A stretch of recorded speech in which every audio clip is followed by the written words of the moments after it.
Ya. Oke, G. Assalamualaikum warahmatullahi wabarakatuh. Waalaikumsalam warahmatullahi wabarakatuh. Apa kabar Bu Sus? Alhamdulillah baik, sehat. Bu Hanana gimana? G, alhamdulillah baik juga. Alhamdulillah G Bu Sus, hari ini kita dipertemukan di acara coaching ini. Mudah-mudahan nanti dengan adanya coaching ini kita bisa saling bertukar cerita tentang apa yang kita alami satu sama lain. Bu Sus sudah siap? Insya Allah siap. Oke, Ya. sudah makan siang Bu Sus? Iya. Belum. Oh belum. Ya nanti habis ini ya. Iya, Habis ini kita makan siang. Habis sudah selesai. Nggih. Bu Sus, kira-kira hari ini apa yang ingin Bu Sus ceritakan kepada saya? Oke. Ini Bu Hanana, saya dalam pembelajaran di kelas itu ada permasalahan yang saya hadapi. Jadi gini, saya mengajar di kelas 3 SD. Saya menghadapi perbedaan kemampuan belajar siswa yang cukup signifikan, Bu Hanana. Jadi sebagian siswa mampu memahami materi dengan cepat, sedangkan sebagian beberapa siswa yang lain membutuhkan waktu yang lebih lama dan perlu bimbingan tambahan dan perhatian yang lebih instan ya, lebih khusus. Ini yang menyebabkan kesenjangan pemahaman dan partisipasi di kelas Bu Hanana, yaitu dalam pemahaman materi, kecakapan belajar, dan variasi dan perbedaan motivasi kayak gitu.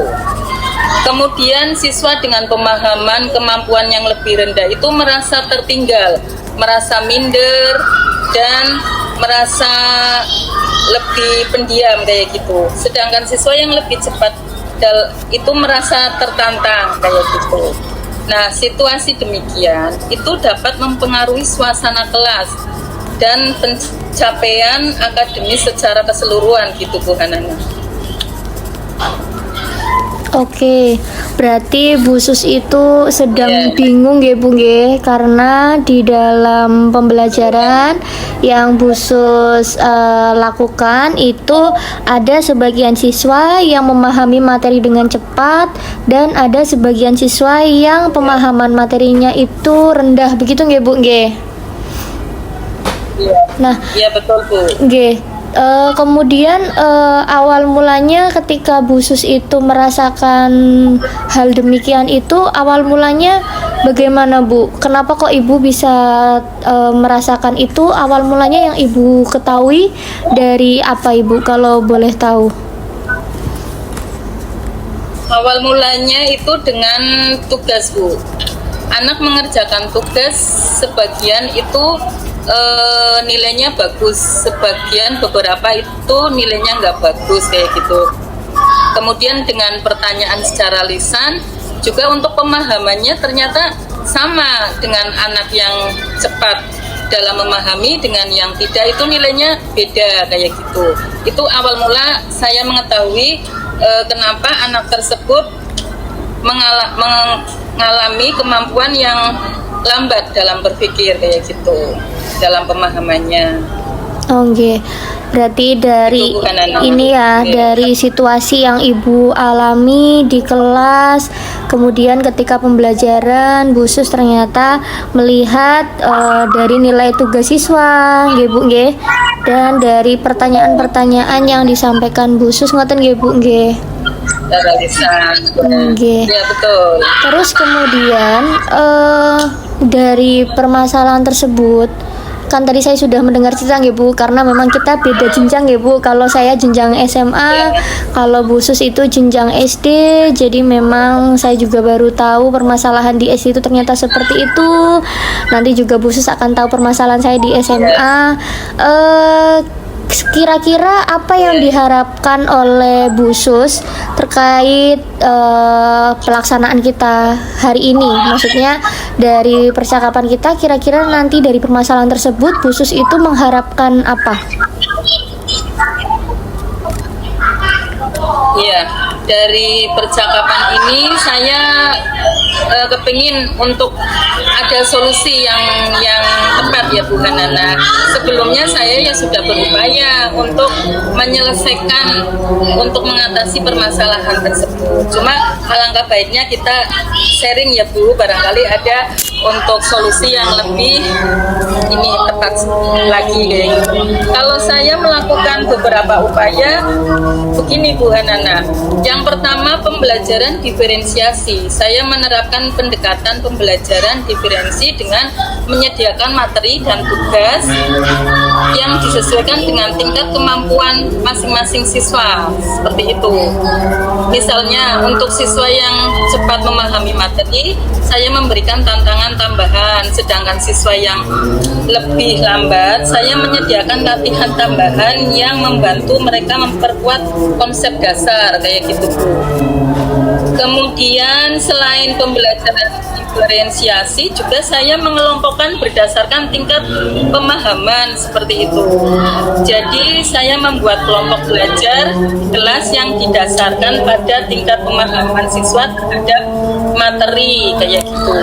Jadi untuk pemahaman siswa terhadap materi kelompok ini bekerja sama Bu dalam diskusi dan tugas, di mana siswa yang tepat itu membantu siswa yang lebih membutuhkan bantuan seperti itu.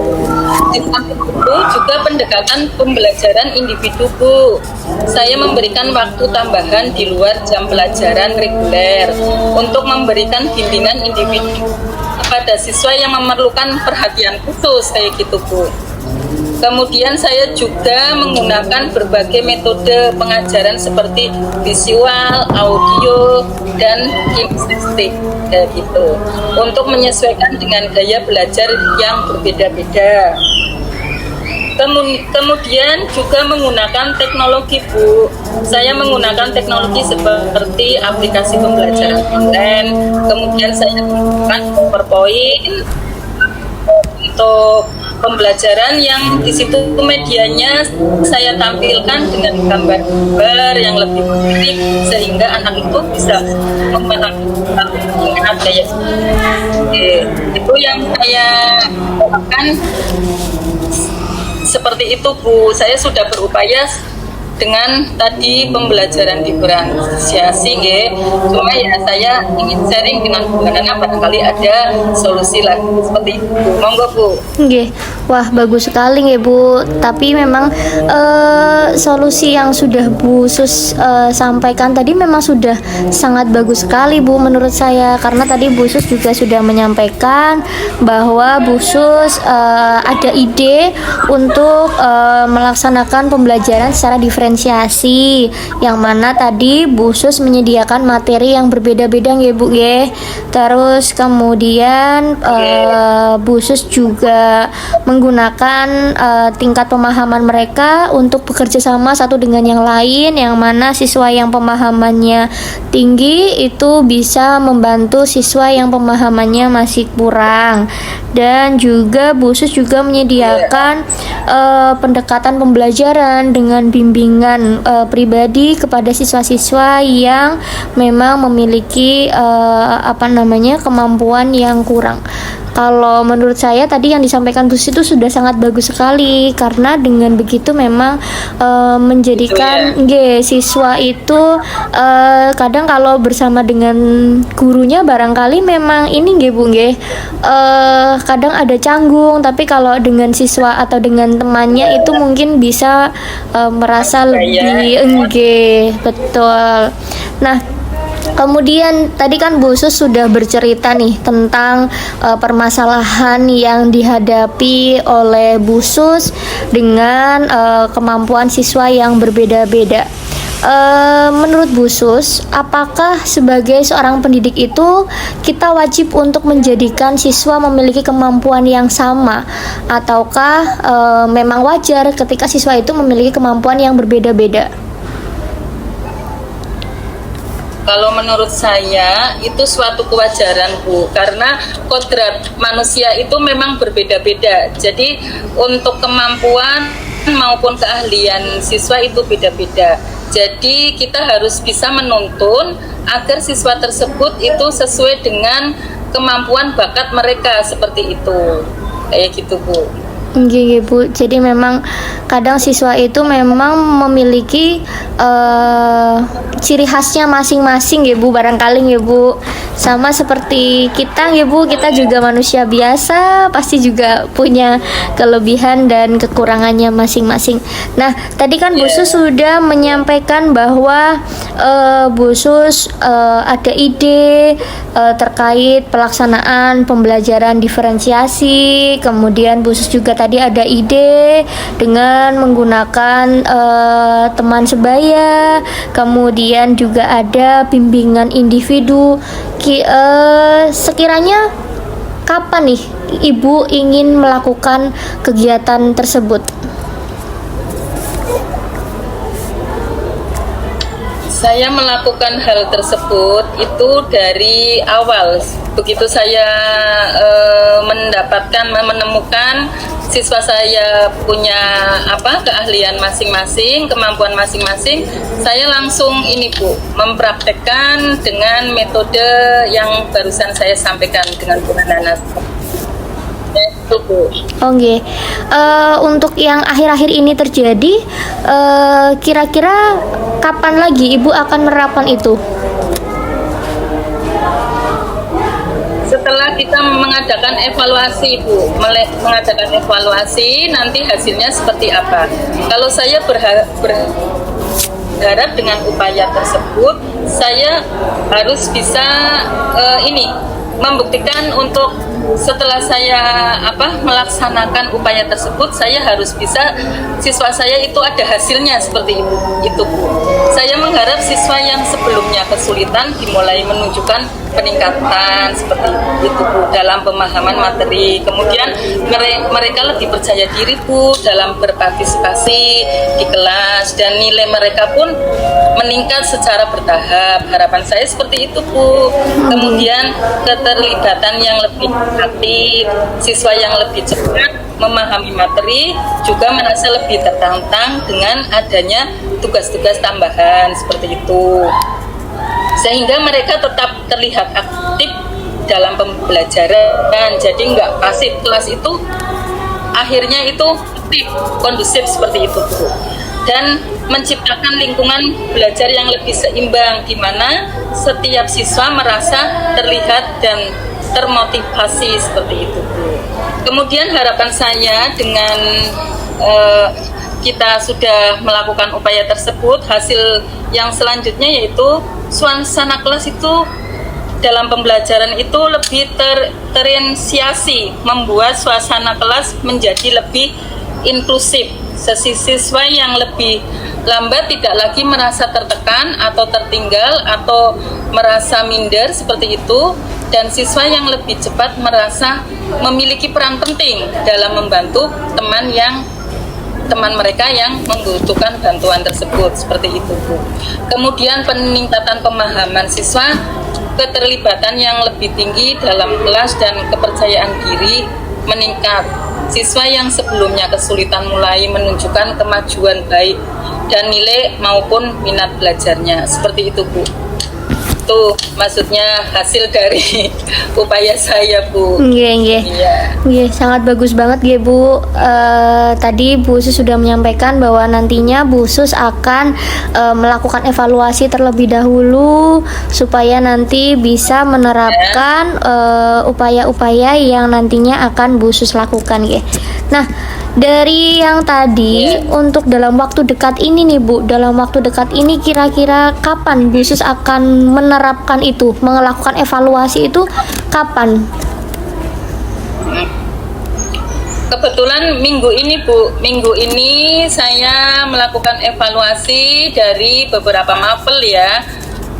Itu semuanya untuk pembelajaran materi sudah saya berikan lah. Nanti untuk evaluasi dalam minggu ini Bu, insya Allah Bu. Berarti lebih cepat lebih baik ya Bu.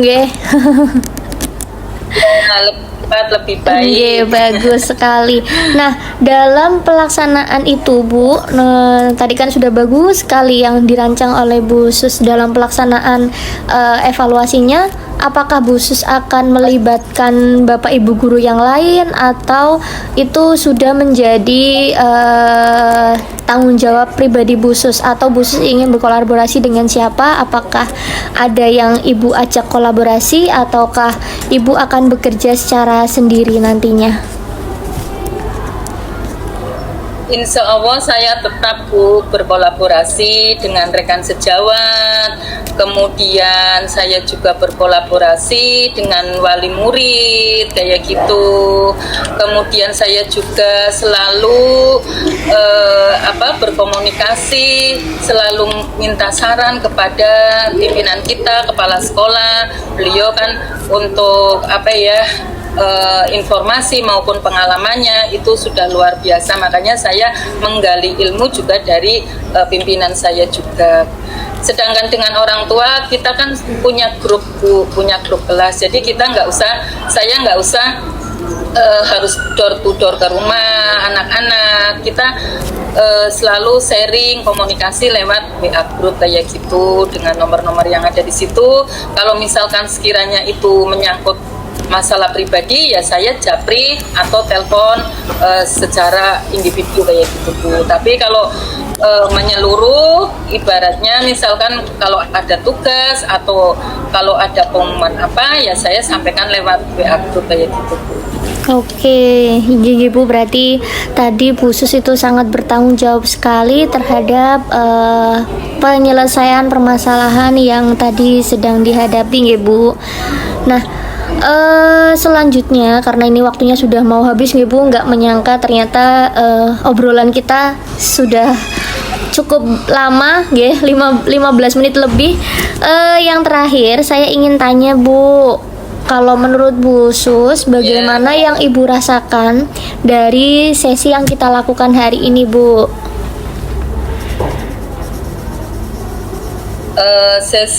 Sesi yang kita rasakan hari ini menurut saya sangat bagus Bu.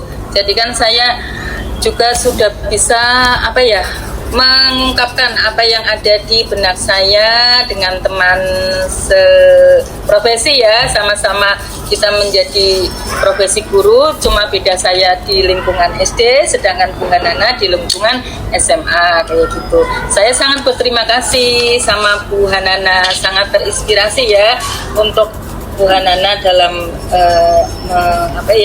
menyampaikan pendapatnya, juga menyampaikan cara menanyakan sama saya bagaimana saya alhamdulillah bisa juga menjawab dengan apa yang saya alami di SD saya gitu Bu Hanana. Oke, terima kasih ya Bu Sus. Semoga nanti di lain waktu kita juga dapat berjumpa kembali dan bisa sharing-sharing lagi ya Bu Sus. Saya mohon izin matikan rekamannya ya Bu Sus. Nanti bergantian monggo. kita yang Ibu yang jadi coach. Saya matikan dulu ya Bu, terima kasih. Assalamualaikum warahmatullahi wabarakatuh. Waalaikumsalam warahmatullahi wabarakatuh. Yuk monggo Bu Sus. Ya. Assalamualaikum Bu Hanana. Waalaikumsalam Bu Sus. Iya, apa kabar? Alhamdulillah baik Bu Sus.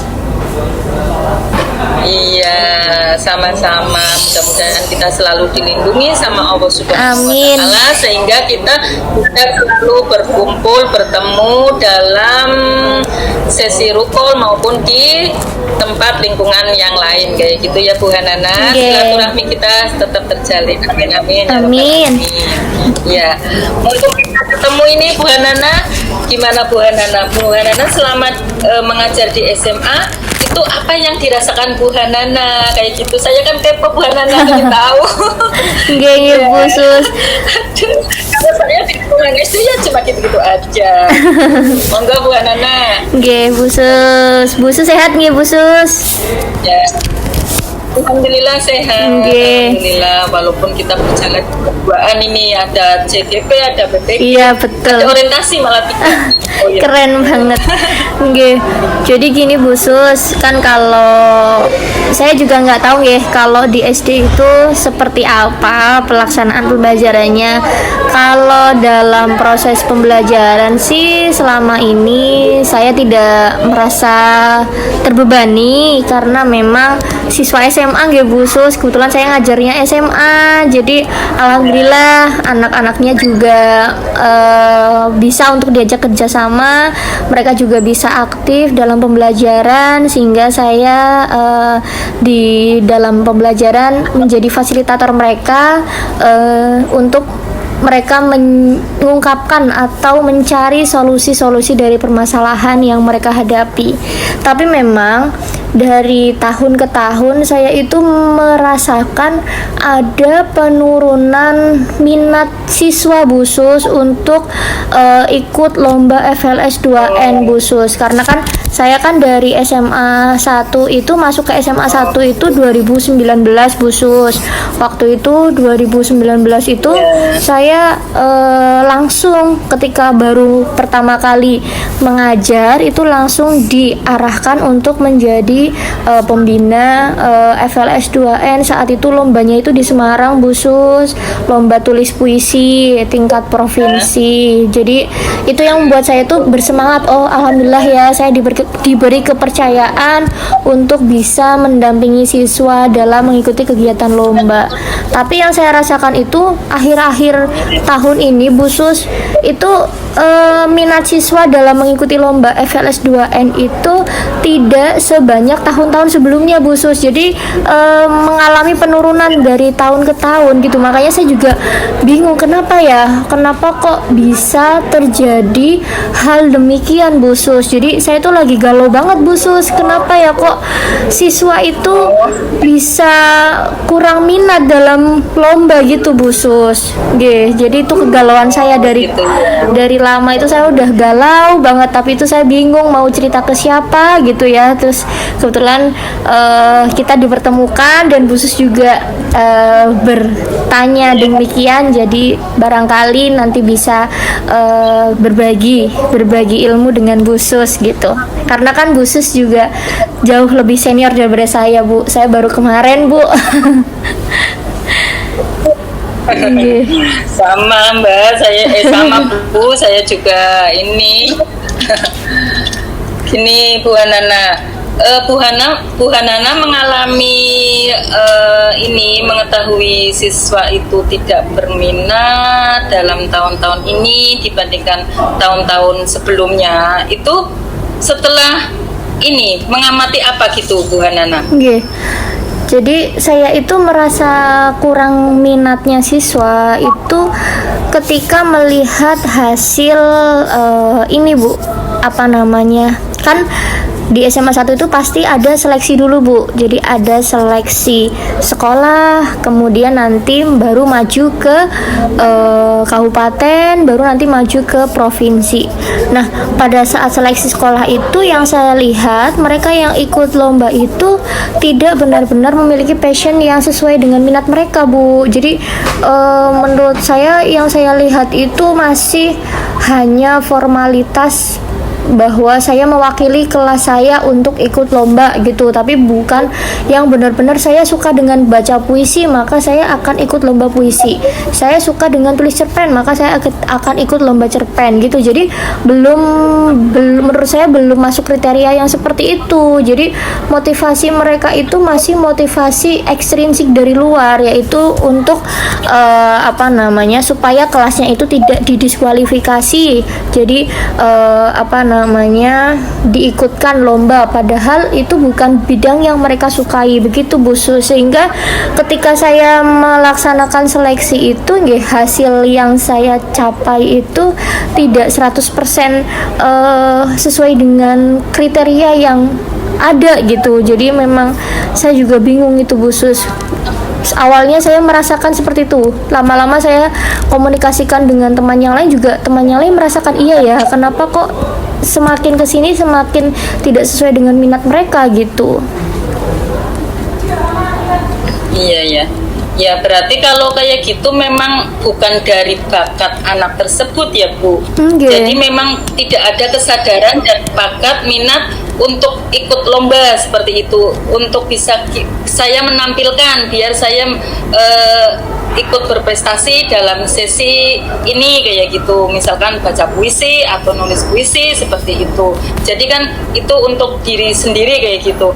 Kalau tadi saya mendengar apa yang disampaikan Bu Hanana tersebut, itu kan berarti karena terpaksa. Terpaksa karena harus mewakili, harus dalam satu kelas itu harus mewakili untuk ikut lomba. Jadi biasanya siswa itu kalau ditunjuk itu saling tunjuk kayak gitu. Kamu aja seperti itu. Hal tersebut itu bukan dari hati nuraninya sendiri kayak gitu. Mungkin hasilnya juga memuaskan ya bukan karena tidak menjiwai sih.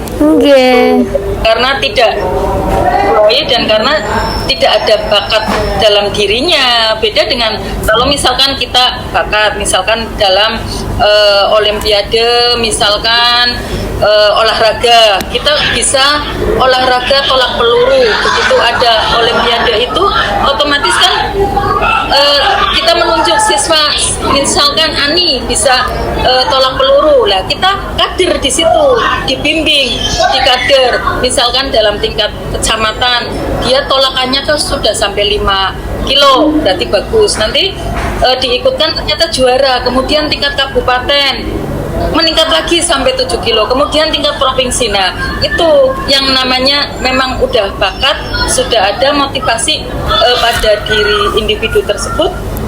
Saya ikut perlombaan itu dan saya harus berprestasi seperti itu. Mungkin tahun-tahun sebelumnya yang dialami sama Bu Hanana mungkin seperti itu dalam pentas seni ya. Nah, ternyata tahun ini prosot banget, sampai-sampai tidak bisa menampilkan provinsi ya Bu Hanana ya. Akhirnya Bu Hanana merasa gitu, apa kita pembelajarannya gimana, padahal pembelajarannya sama ya Bu Hanana. Pembelajarannya sangat bagus, cuma memang ada nih ada pada diri individu siswa itu tidak ada niat dan bakat yang terpendam seperti itu. Jadi karena terpaksa akhirnya mewakili kelasnya tersebut seperti itu. Kemudian dengan adanya kondisi siswa yang seperti itu, kemudian upaya apa yang dilakukan Bu Hanana selama ini? Monggo Bu. Sebetulnya niki nggih Bu, itu kan kegalauan nggih Bu. Jadi tuh saya juga merasa galau banget, kenapa ya, padahal sebelum-sebelumnya itu selalu juara, tapi kok di tahun akhir-akhir tahun ini kok berkurang minat siswanya. Dan mungkin ini nggih Bu, saya tadi baru terfikirkan setelah Bu Sus itu bercerita banyak juga nggih. Upaya yang saya lakukan mungkin nanti nggih Bu, rencananya itu saya inginnya itu saya membuat agenda pribadi, agenda kegiatan, kira-kira bulan Januari itu kegiatannya apa, bulan Februari apa, bulan Maret apa, bulan seterusnya apa. Terus mungkin nanti coba saya diskusikan dengan teman sejawat, karena memang kami itu ada MGMP sekolah dan ada MGMP kabupaten Ibu. Jadi nanti coba saya pengen diskusi sama teman-teman MGMP biar sama-sama mencari solusi bersama. Kemarin sih sama-sama sudah saling gendu-gendurasan Bu, sudah saling menyampaikan hal yang sama. Makanya langkah yang saya lakukan itu tentunya satu, saya menyusun agenda terlebih dahulu, agenda pribadi, terus nanti saya coba diskusikan dengan teman-teman MGMP, terus nanti kan akan menemui kesepakatan kira-kira kegiatan yang kita lakukan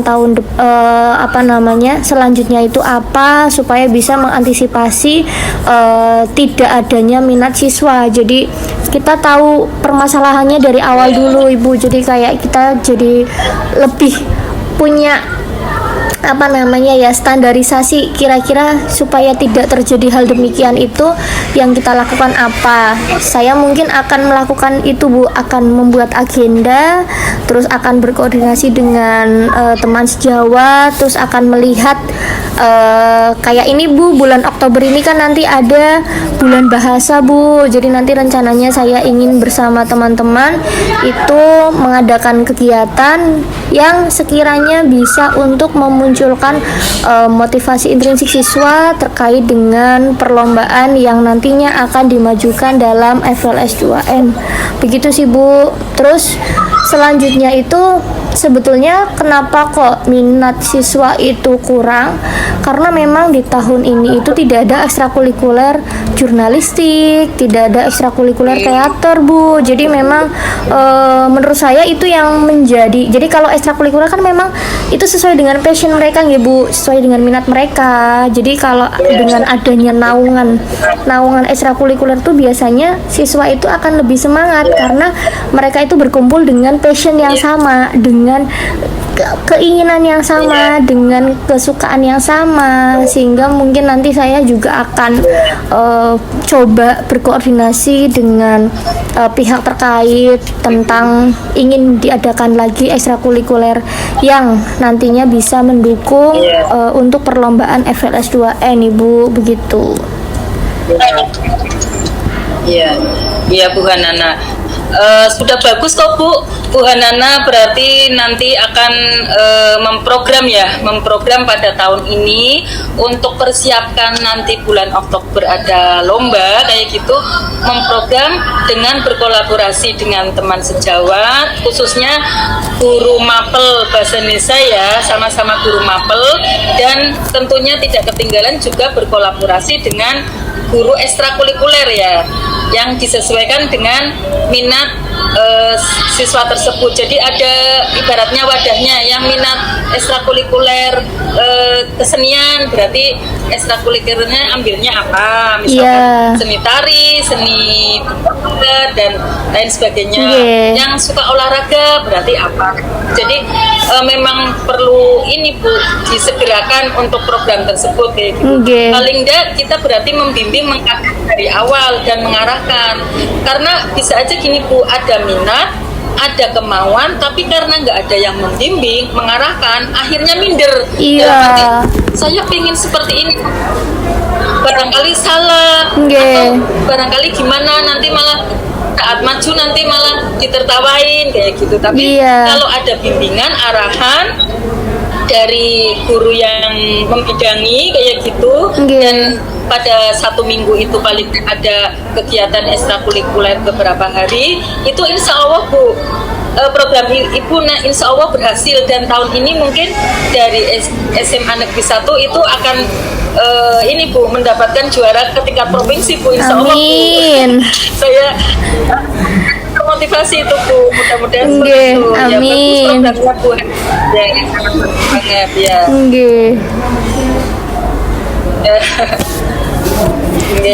Nah, dengan program tersebut Bu Hanana, kemudian gini, selain itu Bu Hanana juga ini enggak berkolaborasi dengan selain teman sejawat itu, ada nggak selain itu? Ada sih Bu, saya tadi berkolaborasi, sebetulnya kan itu kan menjadi tanggung jawab bersama nggih Bu, karena kan kita mewakili SMA 1, tapi karena saya menjadi guru kelas 11, jadi memang saya memiliki tanggung jawab yang lebih besar daripada teman-teman yang lain, karena memang yang mewakili itu biasanya kelas 11 Bu. Jadi saya akan berkomitmen untuk melaksanakan kegiatan tersebut supaya nantinya permasalahan yang dihadapi itu dapat cepat terselesaikan dengan baik. Tapi juga saya juga memerlukan bantuan, salah satunya dengan tadi guru mata pelajaran bahasa Indonesia yang sama dengan saya, kemudian juga pihak-pihak terkait yang lainnya, yang mana sebagai perizinan. Jadi tadi kan ada saya melibatkan pihak terkait dengan adanya ekstrakurikuler ya Bu, itu yang tadi saya ingin laksanakan, sehingga tentunya saya perlu untuk berkoordinasi dengan beliau-beliau supaya nantinya ekstrakurikuler itu dapat terlaksana dengan baik, karena itu kan masuk pada sistem ya Bu, jadi kita nggak bisa sembarangan untuk punya ide tanpa ada sesuatu hal yang di atas hitam di atas putih gitu ya Bu. Jadi memang harus ada itunya, ada surat-surat yang harus kita penuhi, apakah nantinya disetujui atau tidak itu menjadi kewenangan dari pihak terkait gitu Ibu. Iya. Ya sudah bagus Bu Hanana. Jadi Bu Hanana sebelumnya itu menyampaikan tujuannya bagaimana, terus interaksi Bu Hanana seperti apa, kemudian rencananya Bu Hanana tadi melaksanakan program-program yang nanti akan dilaksanakan untuk menyongsong lomba tahun ini. Kemudian tadi juga Bu Hanana sudah menyampaikan tanggung jawabnya dengan berkolaborasi selain dengan sesama guru bahasa Indonesia yang lain, juga dengan pihak-pihak yang terkait dengan ekstrakurikuler seperti itu nggih. Sangat bagus ya, tanggung jawab Bu Hanana luar biasa ya, sudah melengkapi semua seperti itu Bu Hanana. Tetap semangat Bu Hanana. Iya Ibu, dan lanjutkan. terima kasih. Iya. Terima kasih Bu Sus. Sama-sama Bu Hanana.